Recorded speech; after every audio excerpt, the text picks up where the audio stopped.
दोस्तों आज का हमारा topic class 12th mathematics linear equation 2 variable 3 variable को हम मैट्रिक्स के इनवर्स मेथड से सॉल्व करेंगे।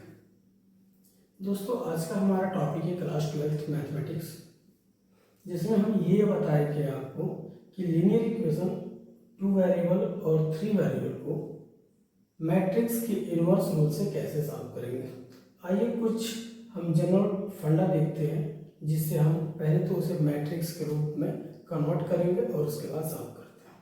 अगर हम लीनियर इक्वेशन 2 वेरिएबल की बात करते हैं, पहला कंडीशन में हम आपको दिखाएंगे दोस्तों लीनियर इक्वेशन 2 वेरिएबल, जैसे कि आपको एग्जांपल के तौर पे a1x b1y equal to c1 a2x plus b2y equal to c2। यहाँ पे हम ले लिए आपको लीनियर इक्वेशन इन 2 वेरिएबल। इसको हम लिखेंगे दोस्तों a1 a2 b1 b2 और इसको भी ब्रैकेट्स में लॉक कर देंगे।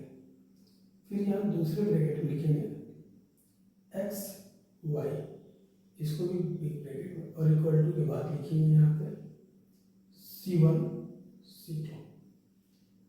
ये मैट्रिक्स फॉर्म में हो गया। इस वाले पोर्शन को a कहेंगे, इस वाले पोर्शन को x कहेंगे और इसको b कहेंगे। तो ये आपका होगा ax इक्वल टू b, जिसे हम लिख सकते हैं x equal to b by a, और फिर ये फाइनल लिख सकते हैं हम a को ऊपर भेजेंगे तो ये होगा a इनवर्स b। ओके दोस्तों ध्यान दीजिएगा, मतलब इस पोर्शन का हम इनवर्स फाइंड करेंगे और इसमें मल्टीप्लाई करेंगे, उसके बाद हमारा x और y की वैल्यू आ जाएगी। अगर हम बात करते हैं इसी तरह लीनियर इक्वेशन 3 वेरिएबल, जैसे कि आपको देखने को मिलेगा एग्जांपल के तौर पे a1x plus b1y plus c1z equal to d1, a2x plus b2y plus c2z equal to d2, a3x plus b3y plus c3z equal to d3। इसको अगर मैट्रिक्स फॉर्म में सजा दें तो a1 a2 a3 b1 b2 b3 c1 c2 c3, इसको b bracket में lock करेंगे और फिर दूसरे ब्रैकेट में यहाँ हम लिखेंगे दोस्तों x y z, फिर इक्वल टू का साइन देंगे, फिर यहाँ b ब्रैकेट बनाएंगे और लिखेंगे d1 d2 d3, और फिर इसको हम a मानेंगे, इसको x और इसको b, फिर लिखेंगे यहाँ पे ax इक्वल टू b, फिर ये आपका होगा x equal to b by a को ऊपर करेंगे x equal to a inverse b। अब ये हो गया, यानी इस फंक्शन का इस पार्ट का अगर हम a इनवर्स फाइंड कर लें और a इनवर्स फाइंड करके इसमें मल्टीप्लाई कर दें तो हमारा x y z की वैल्यू निकल जाएगी। तो दोस्तों ये हमारा सिंपल कंडीशन में बताना था कि लीनियर इक्वेशन 2 वेरिएबल और लीनियर इक्वेशन 3 वेरिएबल को अगर हमें मैट्रिक्स में कन्वर्ट करना हो तो मैट्रिक्स में कैसे कन्वर्ट करेंगे, और मैट्रिक्स में कन्वर्ट करने के बाद उसमें वेरिएबल यानी एक्स वाई का या एक्स वाई जेड की वैल्यू को कैसे सॉल्व किया जाएगा। ओके तौर पे हम आपको बताएंगे कि linear equation 1 variable linear equation 2 variable और लीनियर इक्वेशन 3 वेरिएबल को कैसे सॉल्व करते हैं। ये तो हमने ये बताया आपको कि पहले हम किसी इक्वेशन को मैट्रिक्स के फॉर्म में कैसे कन्वर्ट करते हैं। जब हम मैट्रिक्स के फॉर्म में आपको कन्वर्ट करना सिखा दिए, बता दिए, तो अब हम एग्जाम्पल के तौर पे कुछ प्रश्नों को लेंगे और हम सॉल्व करके आपको बताते हैं। ओके दोस्तों एग्जाम्पल के तौर पे linear equation 2 variable linear equation 3 variable को हम मैट्रिक्स के मेथड से इनवर्स मैट्रिक्स के मेथड से लीनियर इक्वेशन 2 वेरिएबल और लीनियर इक्वेशन 3 वेरिएबल को सॉल्व करना बताएंगे। एग्जाम्पल के तौर पे हमने दो क्वेश्चन लिया है जो एग्जाम में बार बार पूछे जाते हैं, जिन्हें हम आपको बताने के लिए एग्जाम्पल के लिए लिए हैं। पहला क्वेश्चन सामने दिख रहा है, लीनियर इक्वेशन 2 वेरिएबल जो है 2x + 5y = 1 और 3x + 2y = 7। ये हो गया आपका लीनियर इक्वेशन 2 वेरिएबल, जिसे हम सॉल्व करेंगे मैट्रिक्स इन्वर्स मेथड से। x और y के वैल्यू बताएंगे। और फिर यहाँ हम आपको दिखा रहे हैं linear equation 3 variable x y z। यहाँ आपको दिख रहा है सामने लीनियर इक्वेशन 3 वेरिएबल, जिसमें हम x y z की वैल्यू को फाइंड करेंगे मैट्रिक्स के इन्वर्स मेथड से, और जो आपके एग्जाम के लिए 100% सक्सेसफुल रहेगा। तो दोस्तों आइए हम आपको सॉल्व करके दिखाते हैं। पहला क्वेश्चन सॉल्व करते हैं।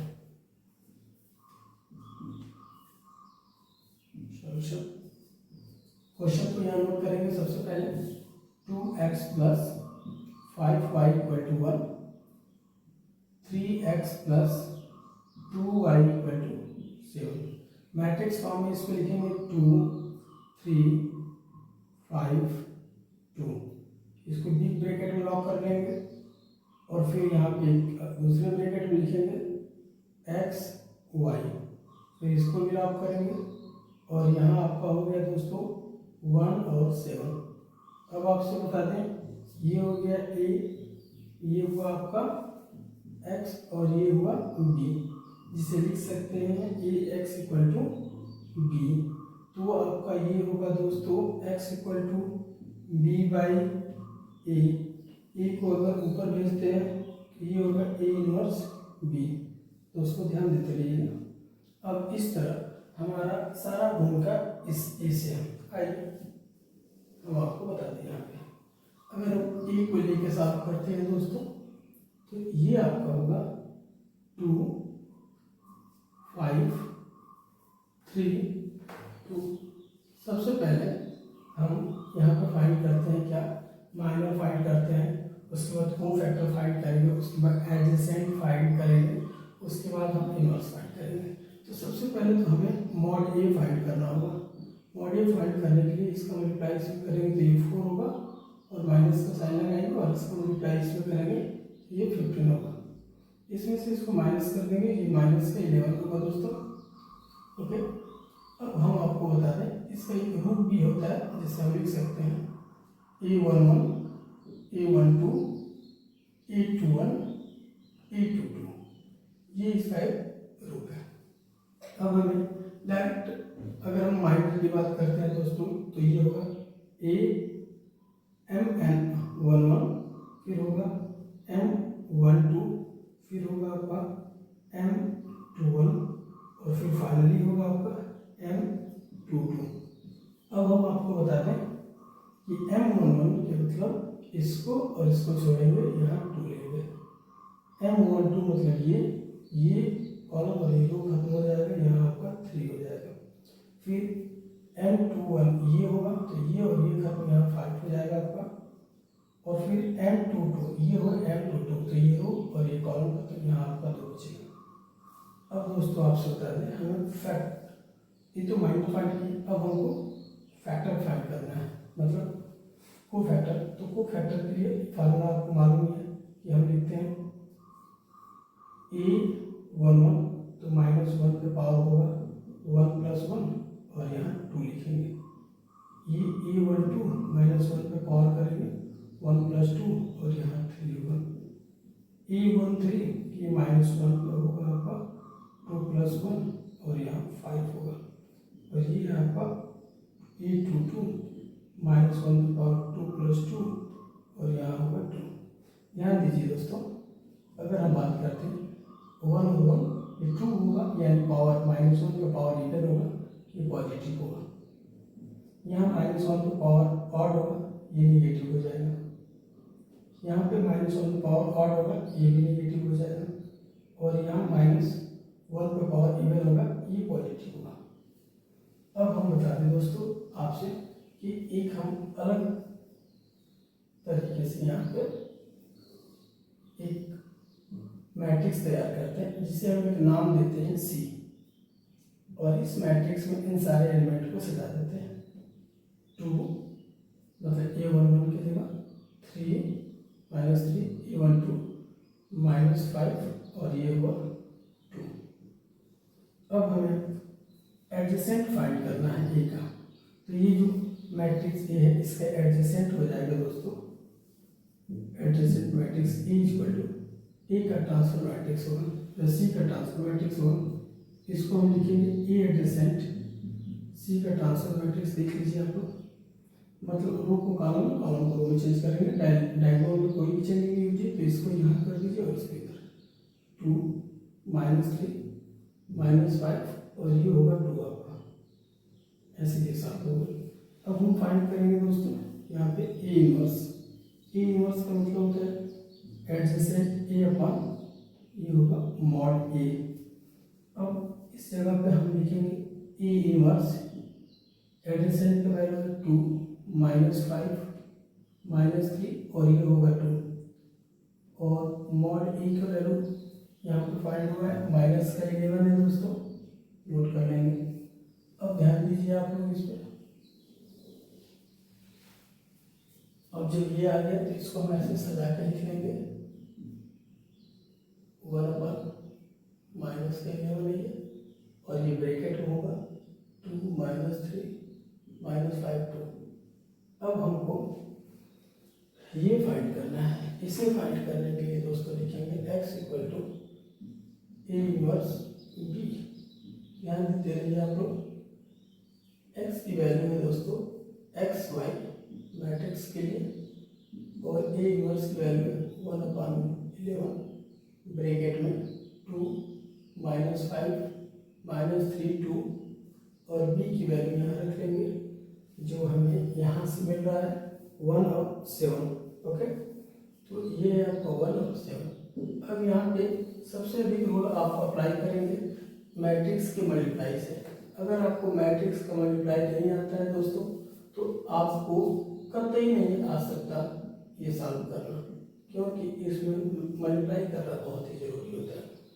इस रो का मल्टीप्लाई इस कॉलम में ऐसे किया जाता है। तो यहाँ 2 का मल्टीप्लाई 1 में करेंगे तो 2 × 1, फिर प्लस का साइन लगाएंगे, फिर -5 का मल्टीप्लाई 7 में करेंगे तो ये आपका हो जाएगा दोस्तों -5 × 7। फिर -3 का मल्टीप्लाई 1 में करेंगे, -3 × 1 और फिर प्लस और 2 का मल्टीप्लाई 7 में करेंगे 2 × 7। इस तरह मल्टीप्लाई किया, फिर इसे आगे बढ़ाएंगे एक्स वाई ब्रैकेट के साथ और ये होगा -1/11। अब इसका मल्टीप्लाई कर देंगे 2 और ये होगा -35 हो जाएगा, ये -3 प्लस ये हो जाएगा 14। अब ऐसे नोट कर लिए। अब इसको देखते रहिए दोस्तों एक्स वाई और ये आपका हो गया -11 और ये हो गया आपका यहाँ पे -33 और ये होगा आपका 11। अब इस तरह अगर यहाँ देखिए -1/11 इससे इसमें डिवाइड और इसमें भी डिवाइड कर देंगे तो ये हो गया आपका एक्स वाई और जिसको आप लिख सकते हो -1/11 × -33 और ये -1/11 × 11 कुछ इस प्रकार मल्टीप्लाई होगा। इससे ये कट जाएगा, यहाँ 3 होगा और इससे ये कट जाएगा, यहाँ 1 होगा। तो यहाँ पे दोस्तों इधर हम नोट कर लेते हैं, ध्यान दीजिए थोड़ा सा क्लियर रहेगा। अब यहाँ पे आपका हो गया एक्स वाई और हम यहाँ लिख लेंगे माइनस का माइनस कट गया, ये हो गया आपका 3 और यहाँ होगा -1। अब इसका कंपेयर करेंगे तो x = 3 होगा और y = -1 होगा। दोस्तों हम आपसे बता दें कि इस मैट्रिक्स के रूल से हम लीनियर इक्वेशन 2 वेरिएबल को सॉल्व किए हैं। लीनियर इक्वेशन 2 वेरिएबल को सॉल्व करने के लिए हम स्टेप बाय स्टेप आपको बताते गए हैं और स्टेप बाय स्टेप बताते बताते हमने आपका लीनियर इक्वेशन 2 वेरिएबल में x और y का यानी वेरिएबल की वैल्यू को बता दिया। अब हम आपको बताएंगे कि इस सेकेंड प्रश्न को सॉल्व करने के लिए सेम टू सेम यही प्रोसीजर को अपनाएंगे, ऐसे ही करेंगे और आपका आंसर एक्स वाई जेड यानी लीनियर इक्वेशन 3 वेरिएबल को सॉल्व करेंगे और आपका सारा वैल्यू आएगा। दोस्तों हम आपसे बता दें कि linear equation 2 variable, linear equation 3 variable, matrix की रूल से सॉल्व करना अपने आप में बहुत बड़ा एक नियम माना जाता है। ये आपकी कंपटीशन एग्जाम के लिए और 12th के खास करके बोर्ड एग्जाम के लिए बहुत ही महत्वपूर्ण है आपको सीखना। कई मैथमेटिशियन के द्वारा एक मैथमेटिक्स में क्रेमर रूल होता है, उसके द्वारा भी सॉल्व करके बताया जा सकता है शॉर्ट फॉर्म में, लेकिन अभी बोर्ड के एग्जाम में तो आपको इसी नियम से सॉल्व करना होगा जिससे हमने आपको अभी बताया है। तो आप लोगों के लिए ये बहुत ही महत्वपूर्ण साबित होगा। आप लोग इसे ठीक से स्टडी करें और हम अब दूसरे प्रश्न को बताने जा रहे हैं जो आपके सामने बोर्ड पे दिख रहा है, लीनियर इक्वेशन इन 3 वेरिएबल। इस पूरे क्वेश्चन को थोड़ा सा इसका प्रोसीजर लंबा होगा, सेम टू सेम ऐसे ही करेंगे जैसे किया है, बस इसका प्रोसीजर थोड़ा लंबा हो जाएगा क्योंकि ये 3 वेरिएबल है, इसमें x y z तो थोड़ा सा लॉन्ग तो होगा। ओके,